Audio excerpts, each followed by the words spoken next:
नमस्कार बच्चों। इसके पहले वीडियो में हम लोगों ने सिक्कों के विषय में अध्ययन किया था कि प्राचीन इतिहास से लेकर ठीक है भारतीय रिजर्व बैंक द्वारा जारी करेंसी नोट तक के इतिहास का मैंने अध्ययन किया है। बच्चों, यदि उसका अध्ययन आपने नहीं किया है तो इस वीडियो के हम आई बटन में दे देंगे तथा इसके डिस्क्रिप्शन में हम दे देंगे, आप वहां जाकर देख सकते हैं। बच्चों, आज हम लोग अध्ययन करेंगे चित्रकला के विषय में, और यहाँ भी हम लोग प्राचीन इतिहास से लेकर ठीक है और हम आधुनिक भारत में किस तरह से चित्रकला या पेंटिंग की जाती है ठीक है MS हुसैन तक के जो है चित्रकला और पेंटिंग का इतिहास के विषय में अध्ययन करेंगे। तो चलिए बच्चों, हम लोग अध्ययन प्रारंभ करते हैं और देखते हैं कि यह चित्रकला अर्थात हमारा चित्रकला भारत में कितना पुराना है, अर्थात इसका इतिहास हमें कब से मिलना शुरू हो जाता है, अर्थात इसका प्राचीनतम साक्ष्य क्या है।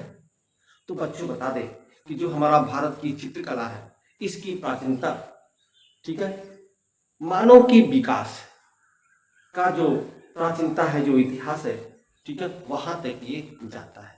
अर्थात भारत का चित्रकला हमारा बहुत ही प्राचीन चित्रकला है, बहुत ही पहले से हमें इसके विषय में जो है साक्ष्य मिलते हैं।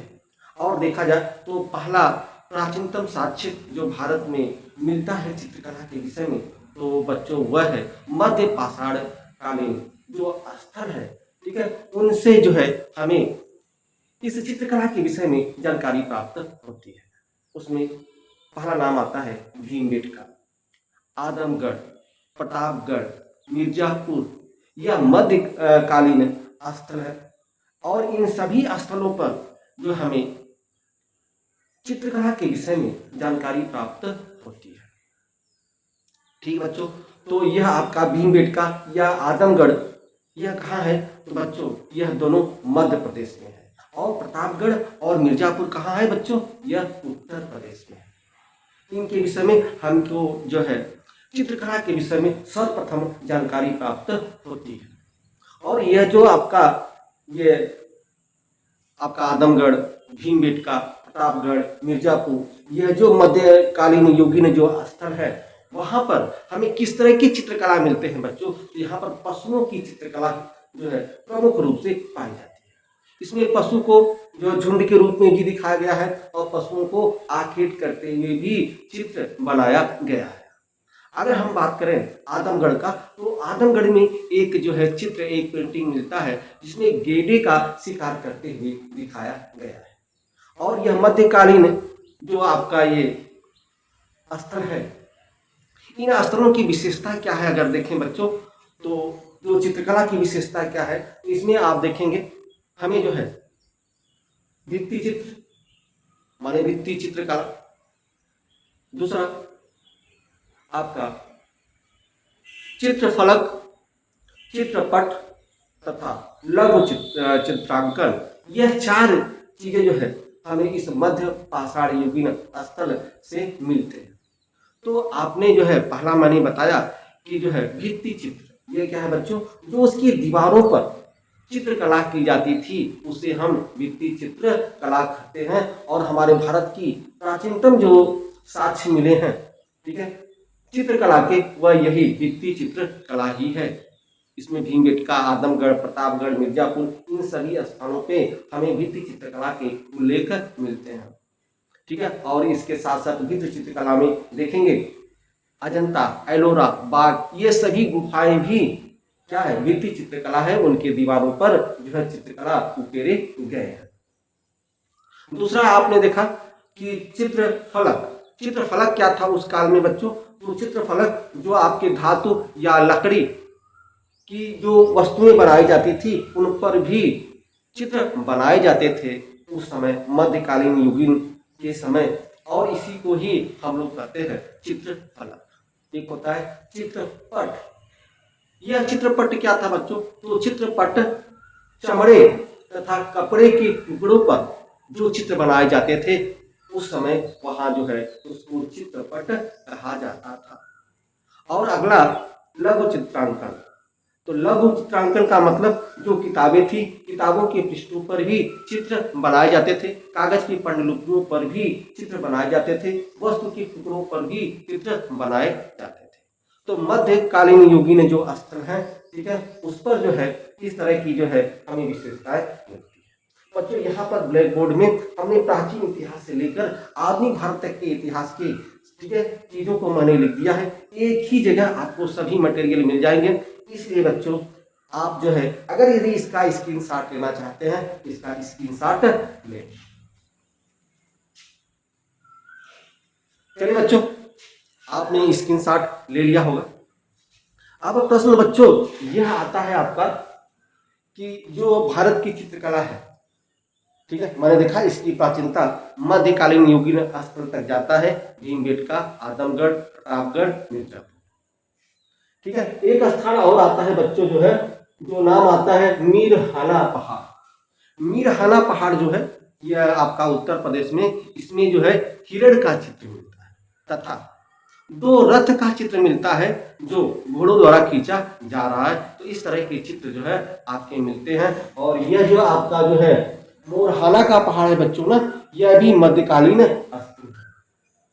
अब प्रश्न यह उठता है कि जो भारतीय चित्रकला है, ऐसी कौन सी चित्रकला है जिनका काल निर्धारण किया जा सकता है, जिनका काल निर्धारण किया जा सकता है।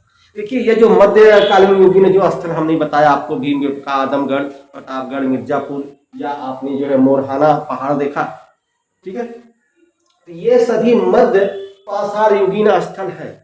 लेकिन इनको जो है बच्चों आप देखेंगे, इनका जो है किसी एक विशेष तिथि का अर्थात जिनका काल निर्धारण नहीं किया जा सकता। तो प्रश्न यह पूछा जा सकता है कि भारत का वह प्राचीनतम चित्रकला कौन सा है जिनका काल निर्धारण किया जा सकता है। तो बच्चों अगर यह प्रश्न आता है तो उसका उत्तर है जोगीमारा। जोगीमारा वह पहला प्राचीनतम साक्ष्य चित्रकला का है जिनका काल निर्धारण किया जा सकता है। और वह कौन सा काल निर्धारण है? वह है पहली सदी। ठीक है, तो पहली शताब्दी ईसा पूर्व में जो जोगीमारा है, इनके विषय में जानकारी प्राप्त होती है। और यह जोगीमारा भी भित्ति चित्रकला ही था, उनके दीवारों पर चित्रकला बनाए गए थे। अब जोगीमारा के बाद आगे हम देखेंगे तो इसी के जो है क्रम में आगे हमें जो गुफा मिलता है वह अजंता की गुफा मिलता है। यह भी भित्ति चित्रकला है। और आपको पता है जो अजंता की चित्रकला है बच्चों, वह बहुत ही प्रसिद्ध चित्रकला है।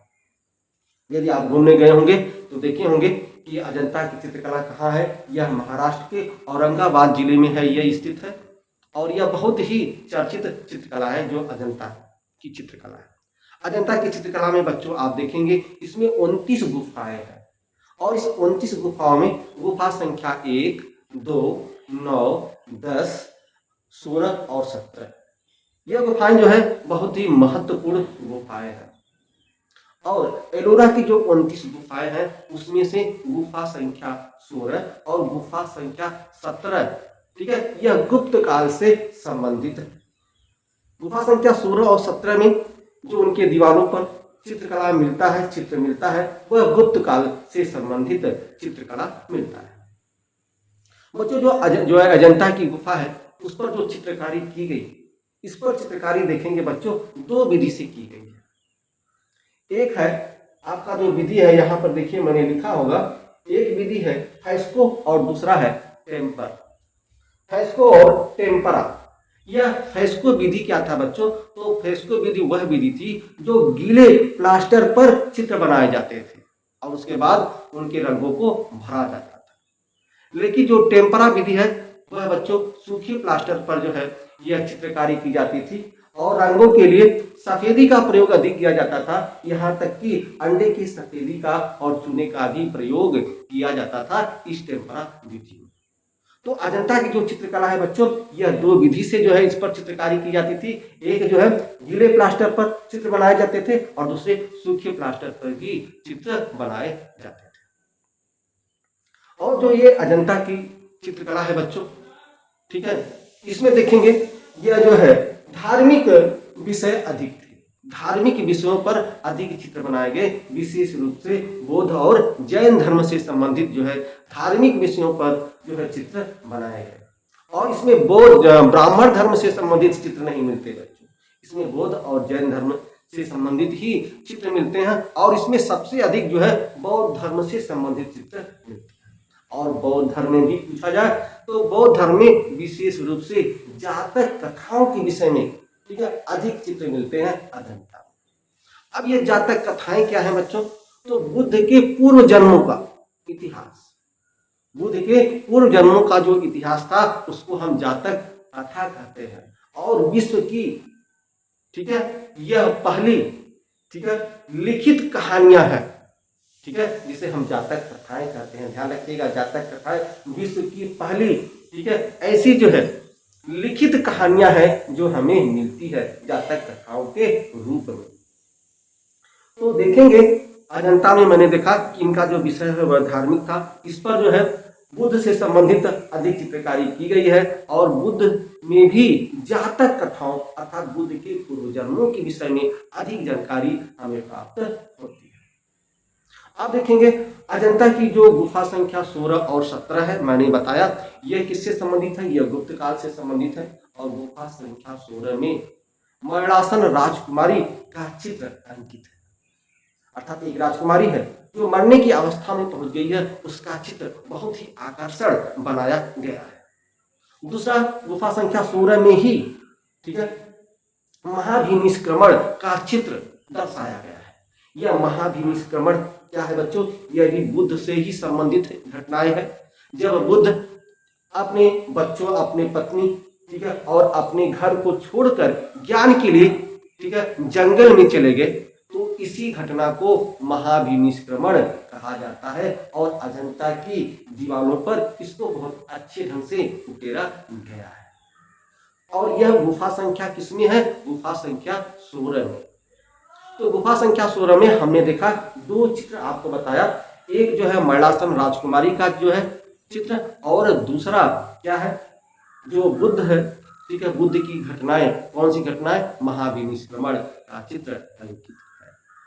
गुफा संख्या 17 की बात करें तो गुफा संख्या 17 को चित्रशाला भी कहा जाता है। प्रश्न पूछता है कि अजंता की किस गुफा संख्या को चित्रशाला कहा जाता है? तो गुफा संख्या 17 को चित्रशाला कहा जाता है, क्योंकि गुफा संख्या 17 में चित्रकलों की विविधता बहुत अधिक मिलती है, इसलिए जो है इस गुफा को चित्रशाला भी कहा जाता है। इसमें एक जो है चित्र अंकित किया गया है, ठीक है, माँ और शिशु का। माँ जो है शिशु को दूध पिलाती हुई जो है यह चित्र अंकित किया गया है, और बहुत ही आकर्षित चित्र जो है ये दिखाई देता है। इस तरह से जो है देखेंगे, और देखेंगे इस पे जो आपका जो गुफा संख्या जो है आपका 17 है, ठीक है, उसमें जो जातक कथाओं का सर्वाधिक चित्रांकन जो है चित्र बनाया गया। जो गुफा संख्या 17 है उसमें जातक कथाओं के विषय में अधिक लिखा गया है। और जातक कथा हमने बताया कि जातक कथा क्या है? बुद्ध के पूर्व जन्मों का इतिहास ही है, और उसके चित्रों का चित्रांकन किया। तो यह रहा अजंता के विषय में।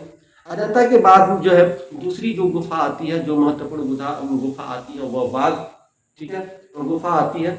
यह जो है आपके अजंता से ही 100 मील उत्तर की ओर, ठीक है, 100 मील उत्तर की ओर यह है आपका मिलता है। यहाँ पर हमने लिखा है, और यह मध्य प्रदेश में है, और यह धार जिले में पड़ता है, और विंध्याचल पहाड़ियों को काटकर यह बनाया गया है, ठीक है। और यह जो बाघ गुफाएं हैं इसमें जो है 9 गुफा जो है मिली है। 9 गुफाओं में से केवल जो है 2 और 4 गुफा ही सुरक्षित है, अन्य गुफाएं नष्ट हो गई। और ये जो बाघ गुफाएं हैं बच्चों, यह 6ठी शताब्दी ईसा पूर्व की। अब जो है इसके बाद आते हैं हम जो है, अच्छा हाँ, बाघ गुफाओं में इनका जो विषय है बच्चों वह लौकिक विषय से संबंधित चित्र मिलते हैं, अर्थात मानव के जो लौकिक जीवन है उनके विषय में जो है संबंधित जो है चित्रांकन अधिक मिलता है इसमें बाघ की गुफा। बाघ की गुफा के बाद आते हैं एलोरा। एलोरा भी पता है आपको जो है, यह भी महाराष्ट्र के औरंगाबाद जिले में स्थित है। और इसमें एक प्रश्न पूछा जाता है प्रतियोगी परीक्षाओं में, और पीसीएस में भी यह प्रश्न पूछा गया है कि किस गुफा में बौद्ध, जैन, ठीक है, और ब्राह्मण तीनों धर्मों से जो है संबंधित चित्र अंकित किए गए हैं। तो बच्चों वह कौन सा है? एलोरा। एलोरा जो आपकी जो है गुफा है, ठीक है, इसमें जो है बौद्ध धर्म, जैन धर्म और तथा ब्राह्मण धर्म तीनों धर्मों से संबंधित चित्रों का उल्लेख हमें एलोरा से मिलता है, ये ध्यान रखिए। और जो अजंता और बाघ है, इसमें ब्राह्मण धर्म से संबंधित चित्रकला का उल्लेख नहीं मिलता, बौद्ध और जैन धर्म ही से संबंधित चित्रकला का उल्लेख मिलता है। और आपने देखा अजंता में तो बौद्ध धर्म ही विशेष रूप से है और विशेष रूप से जातक कथाओं के विषय में अधिक जानकारी प्राप्त होती है। अब आगे आए तो एलोरा जो है आपको पता ही है 8वीं सदी में जो है यह मिला हमके। अब आते हैं बादामी। बादामी बच्चों यह भी महाराष्ट्र में है और चाणक्य शासनकाल में जो है इसका जो है बादामी जो गुफा है इसका विकास किया गया। आगे आते हैं चिंतन वासल। चिंतन वासल क्या है बच्चों? यह भी जो है गुफा है और यह तमिलनाडु के तंजौर जिला में मिला है। और इस पर जो है पल्लव जो है राजा महेंद्र वर्मन फर्स्ट और नरसिंह वर्मन, महेंद्र वर्मन फर्स्ट और नरसिंह वर्मन के विषय में जो है चित्रवासा इन्होंने ही इसका संरक्षण किया, इसको जो है विकास किया, इसका चिंतन वासन का जो तमिलनाडु के तंजौर जिले में है। आगे आते हैं तो कांचीपुरम का बैकुंठ पेरुमल मंदिर है और इसका निर्माण किसने किया था? तो इसका निर्माण पल्लव शासक नंदी वर्मन सेकंड ने किया था और यह 8वीं सदी की है, जिसमें नारी की आकृति जो है बहुत अधिक आकर्षित बनाया गया है। और एक और मिलता है, एक मंदिर का और उल्लेख मिलता है जिसमें तंजौर का वेदेश्वर मंदिर है, यह भी चित्रकला के लिए भी जो है प्रसिद्ध है। इसमें उसके दीवारों पर जो है चित्रों का अंकन हमें मिलता है। अब उसके बाद हम देते हैं कि एक नए शैली का विकास होता है बाद में और उस शैली को बोलते हैं पाल शैली और यह पाल शैली 9वीं शताब्दी में इसका विकास हुआ। और इसको जो है इसका निर्माण किसने किया पाल शैली का? तो देखेंगे धर्मपाल का नाम आता है, धर्मपाल जो है प्रमुख नाम आता है धर्मपाल और वेदपाल भी नाम आता है। इन्होंने पश्चिमी बंगाल में यह पाल शैली का निर्माण किया था। और पाल शैली का जो महत्वपूर्ण चित्रकार थे उस चित्रकार का नाम आता है बच्चों धीमान और वित्तपाल। ध्यान रखिएगा, धीमान और वित्तपाल पाल शैली के महत्वपूर्ण चित्रकार थे। अब उसके बाद आते हैं इस शैली का जो विकास हुआ, पाल शैली का जो विकास हुआ बच्चों, वह जो है ताड़पत्रों पर हुआ। ताड़पत्र जो होते हैं ताड़पत्र कागज की पांडुलिपियां और काष्ठों पर इनकी चित्रकारी की जाती है, इसमें पाल शैली में। और पाल शैली के प्रमुख चित्रकार कौन से हैं? धीमान और वित्तपाल। किस राजा ने इनको जो है संरक्षण प्रदान किया, इनका विकास किया, इनका निर्माण किया पाल शैली का? तो हमने देखा धर्मपाल और वेदपाल। आगे आते हैं और ये जो सभी चित्रांकन है इसमें जो है पाल शैली में वह ब्रजयान शाखा से संबंधित है। पाल शैली में ब्रजयान शाखा को अधिक प्रमुखता दी गई है। उसके बाद एक शैली और नाम आता है जिसको हम अपभ्रंश शैली कहते हैं और यह पश्चिमी भारत में इसका विकास हुआ। कब हुआ? यह 11वीं से 15वीं सदी तक इसका निर्माण। जो अपभ्रंश शैली है यह पश्चिमी भारत में इसका विकास हुआ। कब हुआ? 11वीं से 15वीं शताब्दी तक जो है अपभ्रंश शैली का जो है हमें जानकारी प्राप्त होती है। ठीक है, इसमें भी चित्रों का अंकन किया गया है। और इसमें देखेंगे बीजापुर और विजयनगर राजाओं ने इस अपभ्रंश शैली को संरक्षण प्रदान किया। इन्हीं के देखरेख में अपभ्रंश शैली का विकास हुआ। इसकी विशेषता क्या थी कि यह बड़ी और लंबी आंखें इसमें होती थी।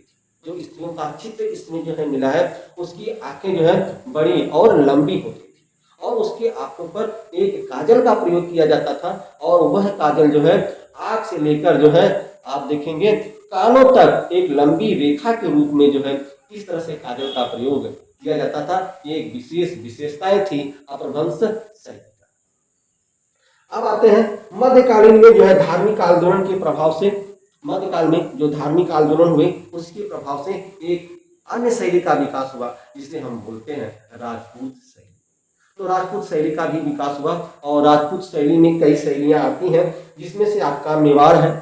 ठीक है, मेवाड़, कोटा, बूदी शैली और किशननगर शैली। जो मेवाड़ शैली है बच्चों वह राजपूत शैली की सबसे प्रमुख शैली माना जाता है। इसमें जो है भगवान कृष्ण का चित्र मिलता है और भगवान कृष्ण के साथ साथ कृष्ण और गोपी का राग जो रास लीला है उससे संबंधित जो है चित्रों का उल्लेख मिलता है मेवाड़ शैली में। मेवाड़ शैली के बाद जो है एक और जो है राजपूत शैली का उल्लेख मिलता है कोटा जो है बोधी शैली।